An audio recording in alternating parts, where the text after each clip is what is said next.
sound good, but is not easy. How or why should we willingly do something that costs us when the world is full of enough pain? Why should we be decent to idiots, kind to narcissists, or tolerate, even forgive those who hurt us? The answer is that grace isn't a form of capitulation or complacency, isn't about weakness or politeness. It requires grit and strength, and somehow can change everything. This is what I became determined to understand. My quest has become even more urgent given that we live in an era when grace is an increasingly rare currency.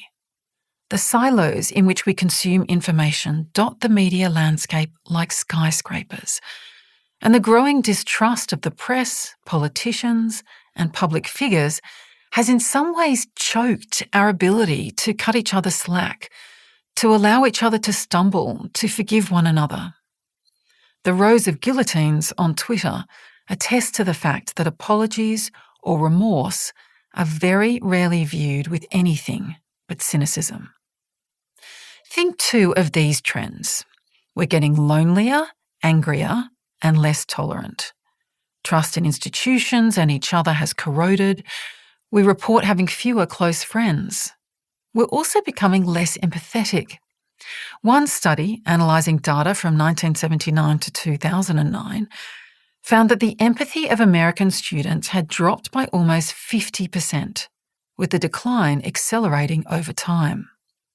Over the same period, narcissism has apparently increased. The statements the students responded to included, "I often have tender, concerned feelings for people less fortunate than me," and "I try to look at everybody's side of a disagreement before I make a decision." Asked to find reasons for this dramatic decline in empathy, the leader of the research, Sarah H. Conrath of the University of Michigan at Ann Arbor, points to growing social isolation. In many Western countries, the number of people living alone has doubled in recent years, and we're less inclined to join communities such as churches, scouts, unions, and political parties. Social fabric is fraying like patches decaying on quilts. We're also, incidentally, reading far less, something that has been shown to impact empathy.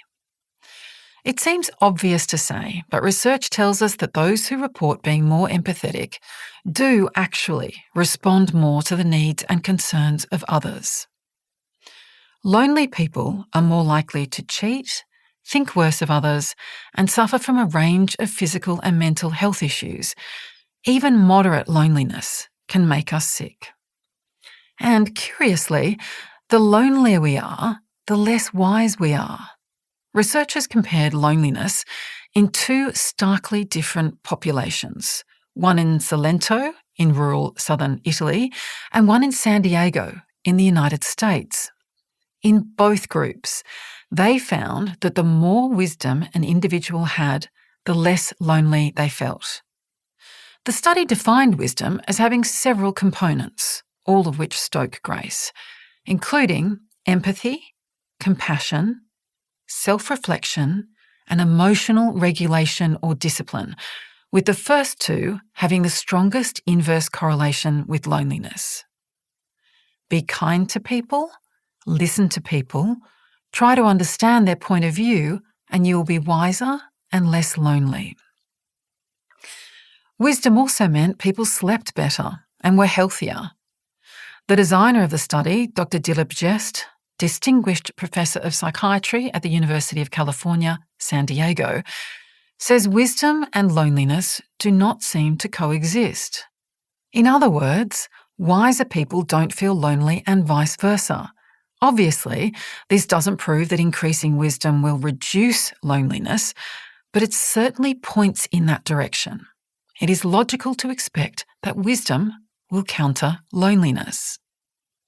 This all makes sense, and researchers are now working on ways to increase people's compassion and, in turn, improve health. A 2021 study even showed how loneliness and wisdom, including compassion, relate to gut microbial diversity and composition.